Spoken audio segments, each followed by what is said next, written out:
Hare Krishna. Correct.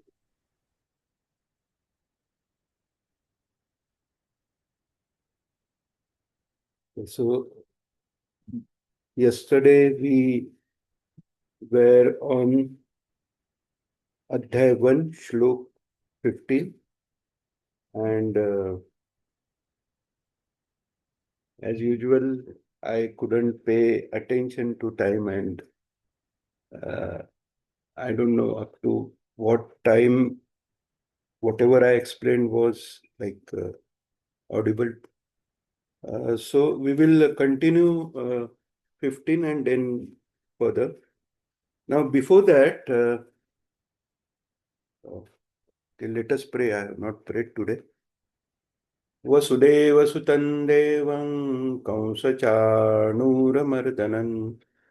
Devaki परमानन्दं कृष्णौ वन्दे जगद्गुरुं श्रीकृष्णौ वन्दे जगद्गुरुं श्रीकृष्णौ वन्दे जगद्गुरुं जय श्रीकृष्ण मूकं करोति वाचालं पङ्गुं लङ्घयते गिरिं यत्कृपातमहं वन्दे परमानन्दमाधवम्.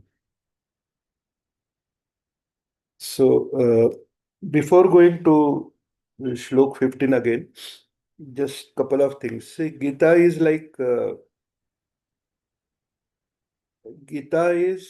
you can say, uh, it is extracted precious uh, juice of Jnana from everything that is available in the world. So, as it is Mahabharat, it is said that whatever is said in Mahabharat is everywhere, and whatever is not in Mahabharat is nowhere. And that is why it is said that Vyasochistam Jagat Sarvam means whatever is there in the world, it is uh, like it is mentioned or it is spoken by Vyas, and particularly in Mahabharata. So, before going to subject, uh, when we speak about particular shlok, it is not that it is having just one meaning. There are layers of meanings in every verse, in every word. So sometimes it so happens, like imagine Mahanadi Ganga. When it starts, it is single small stream, and when it reaches ocean, there are n number of streams. So to travel through each stream is extremely impossible for uh, anybody. Still, we will make effort to travel through maximum streams possible. So in that process, what will happen is we will go further. Sometimes we will come back to some previous shlok. Sometimes we come back to start of Gita as well to make sure that we touch maximum aspects. We cannot say all aspects, but whatever can be like understood by us, that we will touch upon. So going back to background of Gita, we saw that why Dhritarashtra was the first person, or he is saying was considered as the first shlok of Gita. And we saw about uh, Dhritarashtra's mentality, Duryodhan's mentality, and Arjun's mentality. We saw and we will be looking at, because that is what is changing all over the Gita. Uh, One more thing is uh, for Gita, understanding Gita, the standard uh, tika means in Marathi, tika is considered as like something which is finding out flaws in whatever is presented. Actual meaning of tika in Sanskrit is to explain. So it is explanation. So the first authentic explanation of Gita is by Shankaracharya, Adya Shankaracharya. Uh, So many a times it is misconceived that Shankaracharya is not believing on any form. That is not the case. That is a different subject altogether. But still, like if you find Krishnastak is composed by Shankaracharya. Devi Kshamapan Stotra is composed by Shankaracharya. There are many stotra. And Shankaracharya is only one who composed so many stotra of small, big, even Kalabhairavashtak. That is also composed by Shankaracharya. So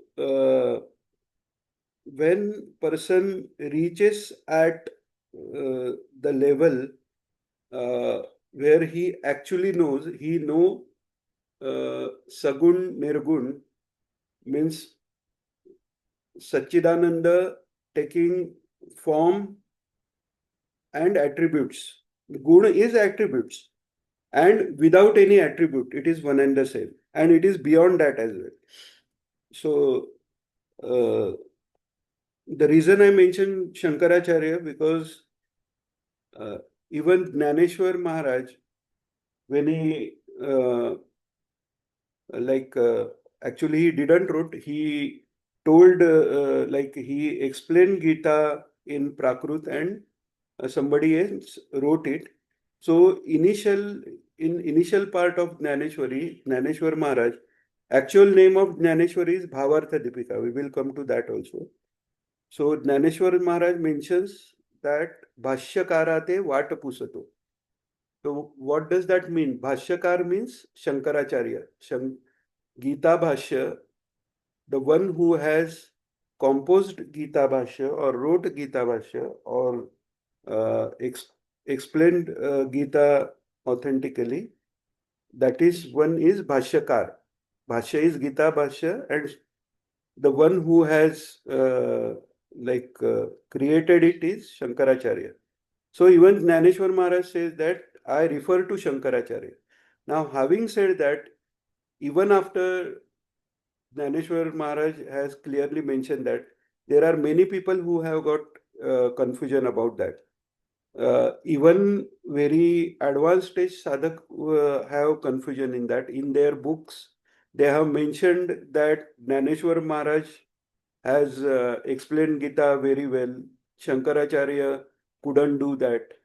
When they say that, you should understand that neither they have understood Gnaneshwar Maharaj nor they have understood Shankaracharya because both tell the same truth with different style, and there is reason also. Now, uh, the reason this subject is brought over here because if somebody starts reading Shankar Bhashya, it doesn't speak anything about first adhyay. It directly starts from where Bhagwan actually starts his uh, preaching to Arjun. So that is the reason many of the people think that first, why this first adhyay? This is not part of the Gita, or it is somebody has like taken uh, extra portion or something. And if you see what Gnaneshwar Maharaj has said, even to reach at first verse of Gita, that is Dhritarashtra Uvacha, Dharmakshetre, even before that, there is a preface. Uh, and Gnaneshwar Maharaj explains entire situation over there, how people are there, what is how the atmosphere around over there. He explains Bhagwan, he explains how Arjun is there, how they are traveling. Not only that, between the verses, Dhaneshwar Maharaj gives us a mental state of Arjun or even Bhagwan. That in some verses he has explained, now Bhagwan is thinking that Arjun may think in this way, so I should explain this to him. And then he tells what Bhagwan wants to tell. That was only possible because Dhaneshwar Maharaj is incarnation of Bhagwan itself. So to understand Gita very well, if you do comparative study of Bhashya and Bhavartha Deepika, and wherever you find there is a discrepancy, that is where you have to wait more and think more, because there is no discrepancy between or difference of opinion between Jnaneshwar Maharaj. Then somebody may ask question, if that is so, then what is the reason Shankaracharya didn't start from first verse? The reason being, when Shankaracharya explained Gita, he explained Gita to his disciples who are already at certain level of jnana. Padmapadacharya, who is Anshavatar of Bhagwan, Sureshwaracharya, who is Anshavatar of Brahmadev, they are already sannyasi. So they are already up to some level. They are beyond Arjun's level. So it was not necessary for Acharya to explain them how Arjun was thinking. So it is like they are student of already master's level. So bachelor's level is not required to be told to them. That is the only reason. And what makes Jnaneshwari special? Jnaneshwari is not just explanation of Gita. It takes Gita as base, and considering that people in Kali Yuga, they are not with Sadhan Chatushtay. Sadhan Chatushtay Sampatti is required to understand uh, uh, Jnana given by Veda. What is Sadhan Chatushtay? I will not go into deep. We may take it as a different topic and sessions. So Shamadamadi Shat Sampatti, Mumuksha, Vairagya, and like Vivek. That is what constitute of Sadhan Chatushtay. When person reach at that level, then only he is able to understand Jnana. And that is how the Padmapadacharya, Sureshwaracharya were there. So that's what it was not necessary to explain Arjun. It is very much necessary to understand Arjun for us, because from us, Arjun is much higher level. When I say us, it is me, whosoever is learning, maybe there may be somebody who is already above that. I'm not undermining anybody. But at least for me, I understand the way that those who are still in materialistic life, those who are still with some desires of materialistic life, it is important to understand Gita fully right from first verse. Okay. Now I will be asking one question to understand that how uh, seriously and how close to our heart is Gita for you, or is Bhagwan to you. See, before asking question, uh, Jnaneshwari, it is actual name of Jnaneshwari is Bhavartha Deepika. So one is Gita is Jnan which is given. And for devotees of Bhagwan, it is not just about Jnan, it is about love towards Bhagwan. So when we love somebody, we look for him in every aspect. So whatever he has said, whether it is Jnan or it is not Jnan, because it is said by Bhagwan, already there is interest and happiness in understanding what is happening, or feeling rather than understanding, feeling the way Bhagwan is feeling, or understanding uh, every aspect of his existence. So that is why Datta Maharaj has said that Gita is spoken by Bhagwan, so it is part of his charitra. So it also is Bhagavad. And Bhagavad speaks about Bhagwan, so it is also Gita. So Gita and Bhagavad are not different. So now we come to the question. Uh, Up to 15, definitely now there was name of Bhagwan came during the course. So can you tell in which verse Bhagwan's name was first taken and who took that? You can refer and say.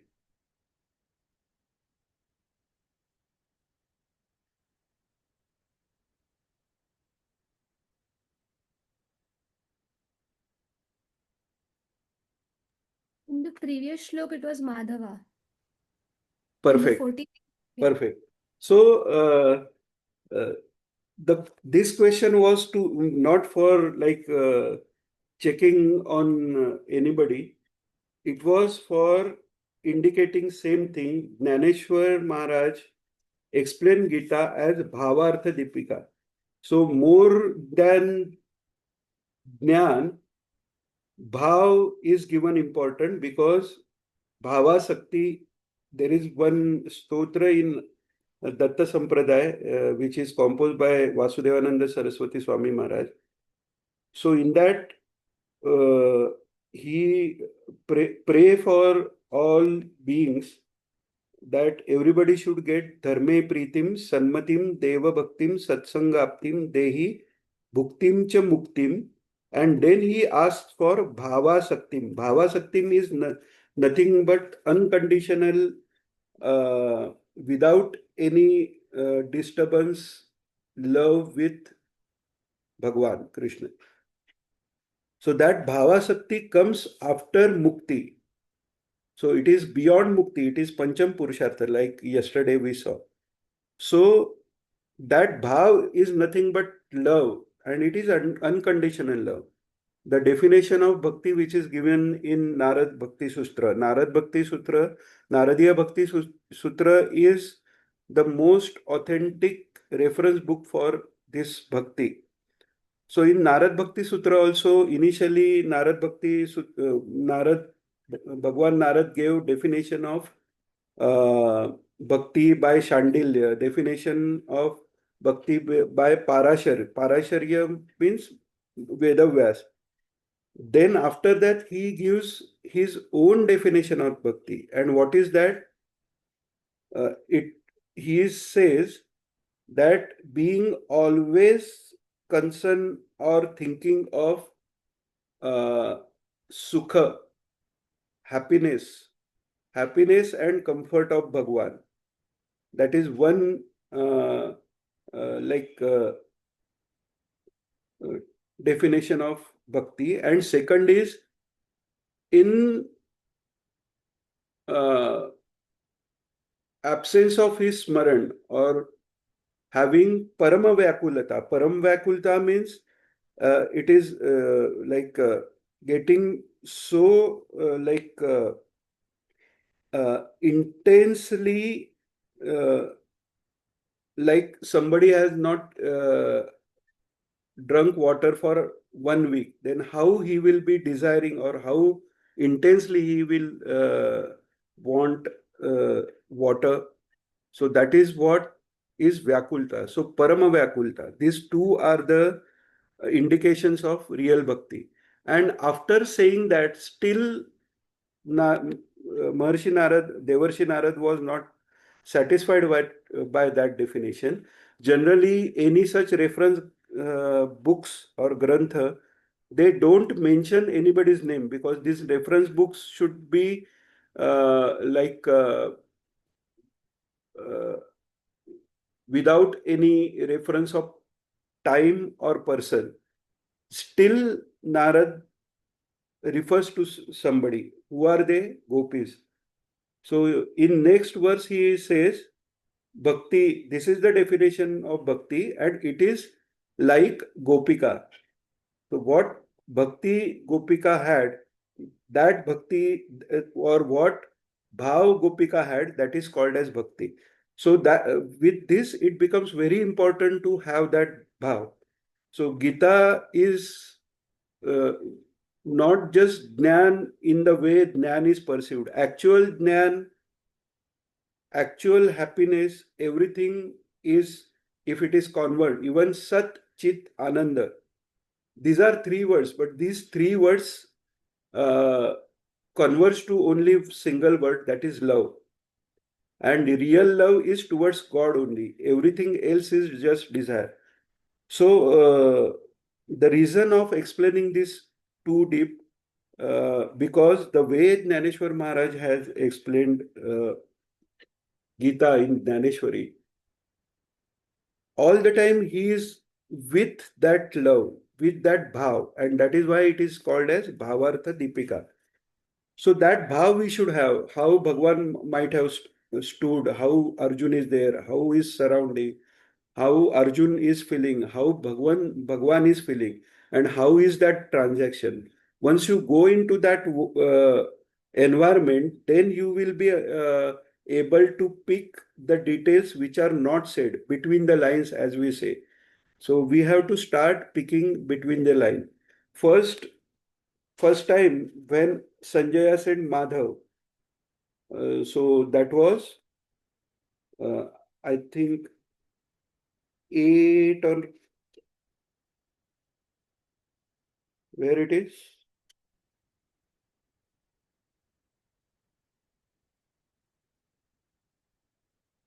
The last shlok, 14th one. I'm not so good at remembering with numbers. So what was that? Sneha, you have already found out, right?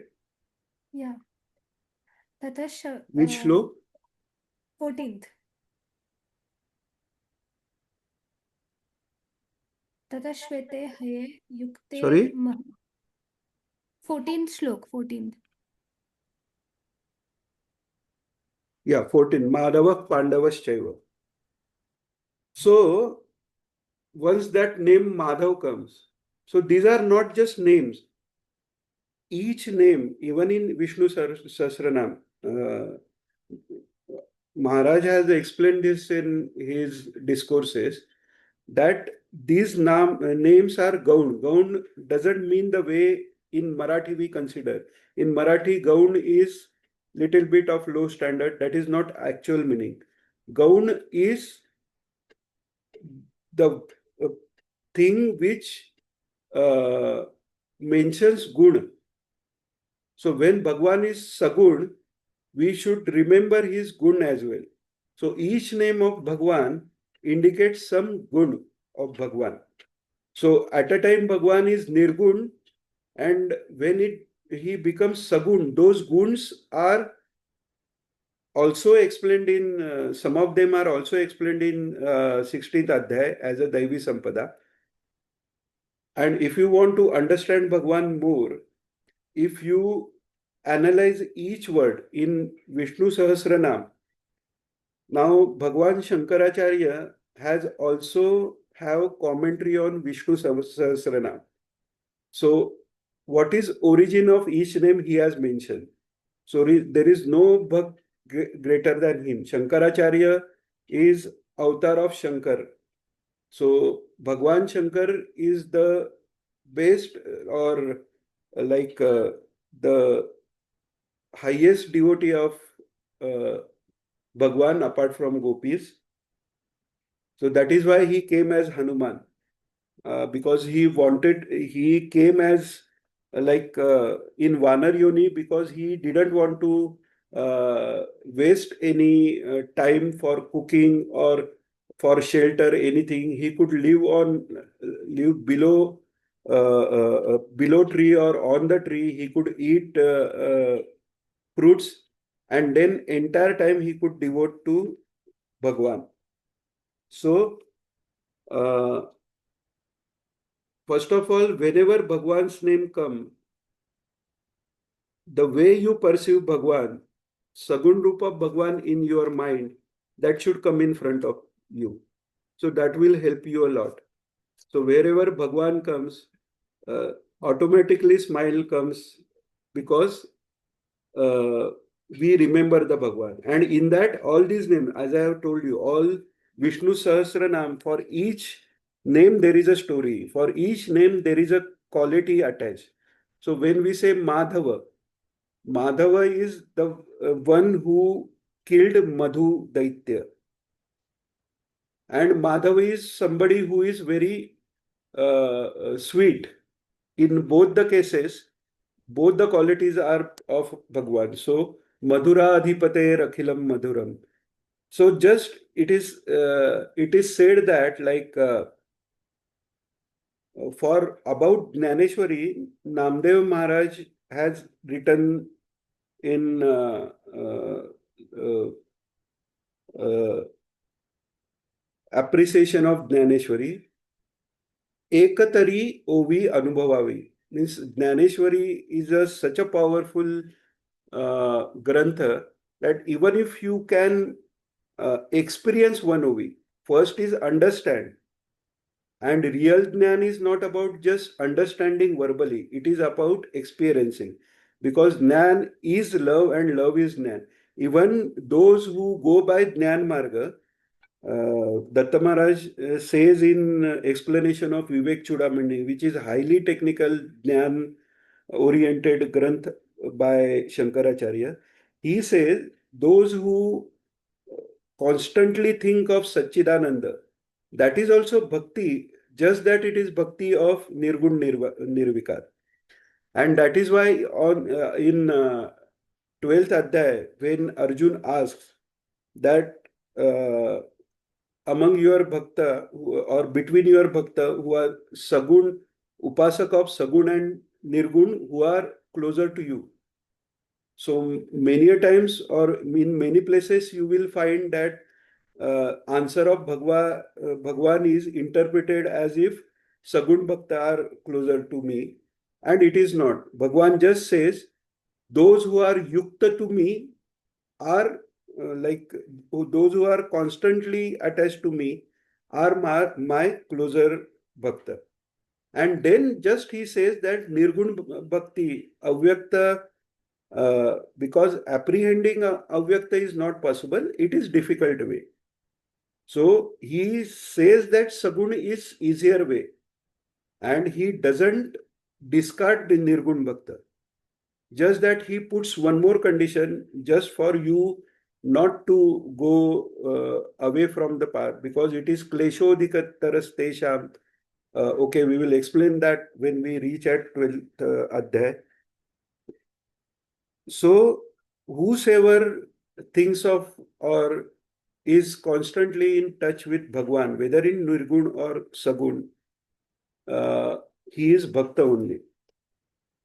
And real Bhakta says, Tuja Saguna Banu ki Nirguna re, Saguna Nirguna Eka Govindure. That is by Jnaneshwar Maharaj. So, when we say Madhav, or now if you say, see in 15th canto, sorry, not canto, in 15th shlok of first Adhyay, Panchajanyam Rushikeshu. So, first of all, when in 14th, when Sanjay is saying Madhav, now this is not said by Bhagwan, right? This is Sanjay is saying. So somewhere Sanjay is indicating Dhritarashtra that Madhav is with them. This fact is completely ignored by Dhritarashtra and Duryodhan till now. Now, if you, after this class, if you go back to all the shlok we have already learned, the first shlok, Dhritarashtra is asking about whom? Pandav and Kaurav. He totally ignorant about presence of Bhagwan. Then Duryodhan is mentioning about whom? He is mentioning about Dronacharya, Krupacharya, Bhishmacharya, Karna, Simatinjaya, this, that, Bhim, Arjun, Drishtadhumna, Satyaki. And what he forgot is Bhagwan. Because for Duryodhan, Bhagwan without any army or without any Shastra Astra is equal to nothing as far as this Yuddha is considered. And that is what makes Arjun different than this entire mob. So you must be knowing about the story or preamble to this Mahabharata, that Mahabharata Yuddha, Arjun and Duryodhan both went to Bhagwan. And you know that story that when Bhagwan offered Arjun to ask for the help first, and he gave choice either you will get me or you will get my Narayani Sena. So Arjun asked for him, and Duryodhan was very happy, saying that what Arjun is real mad or emotional fool, you can say. And he was happy receiving that Sena. So, in that, what thought process Duryodhan has, and if you compare that thought process to present world, you will find 99.99% people think in same way, that the one who is having more uh, votes or more people with them or more astra with them or more money with them. Why America is great? Because they have power, they have money, they have most advanced weapons. So this mentality, unfortunately, because we are surrounded by everybody thinking that way, even Bhakta also tend to think like that, that the people with more money are happy. So I should earn more. Earning more is good, it is not bad. The attitude behind it has to be corrected. So, what if we want materialistic happiness? We cannot just ignore it right now. If you uh, like, if somebody takes sannyas without actually coming out of desire, then it can turn into disaster, because we cannot believe on mind. So, uh, Gnaneshwar Maharaj also says, this is explained by Datta Maharaj, that even Gnaneshwar Maharaj says, Kimbahuna Sarvasukhi Purna Hoini Tini Loki Bhajijo Adi Puruki Akhandita. So you can achieve whatever you want in materialistic life as well. Just that don't forget Bhagwan. That is the only saying. So here we can see Duryodhan has forgotten, uh, then Dhritarashtra has forgotten. Sanjay has not forgotten. And that is why Sanjay was chosen for giving this Divya Drushti. Uh, so you can say that Sanjay is at better stage than Arjun, because Arjun has to ask for that, and Sanjay got without asking. Sanjay didn't go to Maharshi Vyas and said, "Give me Divya Drushti." So it is achieved by his own sadhana. So whenever Bhagwan's name or whenever Bhagwan's description comes in Gita, make it a practice that you visualize that. Even while listening to Gita, make it a practice that you are right there. Bhagwan is telling Arjun, Hanuman is sitting above, holding the flag. He is also listening. Sanjay is listening from somewhere. Sometimes go to Sanjay's perspective, and Dhritarashtra is listening. So the way this shlok will appear, this Gita should be like a movie. So tomorrow, if you want to direct a movie on Mahabharata, on Gita, you will be able to direct that movie. So be in that mood. There is one story. I don't know. We have 3 4 minutes.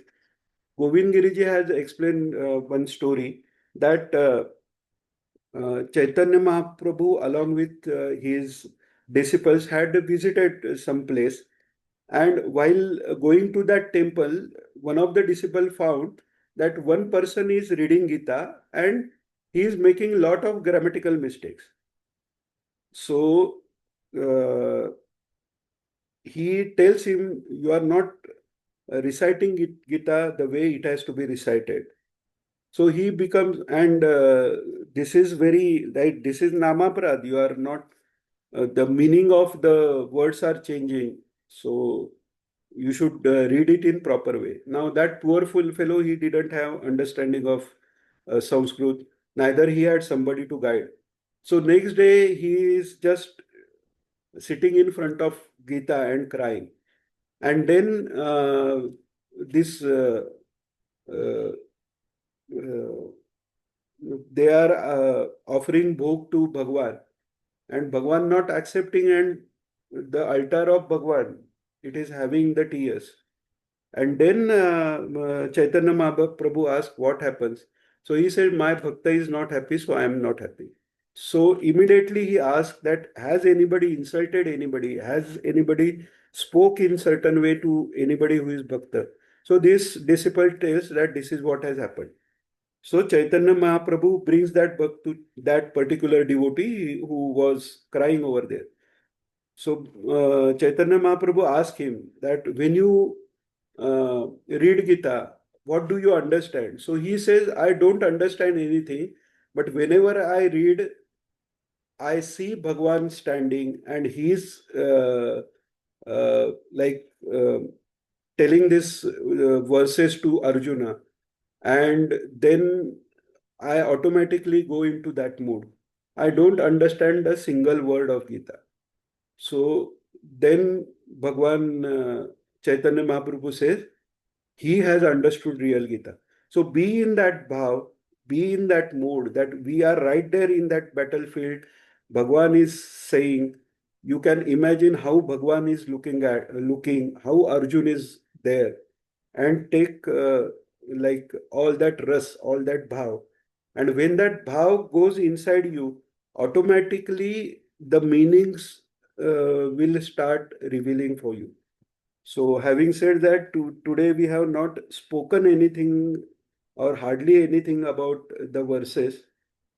Still, I thought it was important to say, because now, again, if what is the time? One more minute. So now in 15th, the word has come as Rushikesh. So in these both places, somewhere uh, Sanjay is indicating he is Madhav. You are forgetting him. He is Madhav. He has killed Madhu Daitya. Madhu Daitya is so mighty that he existed even during Pralay.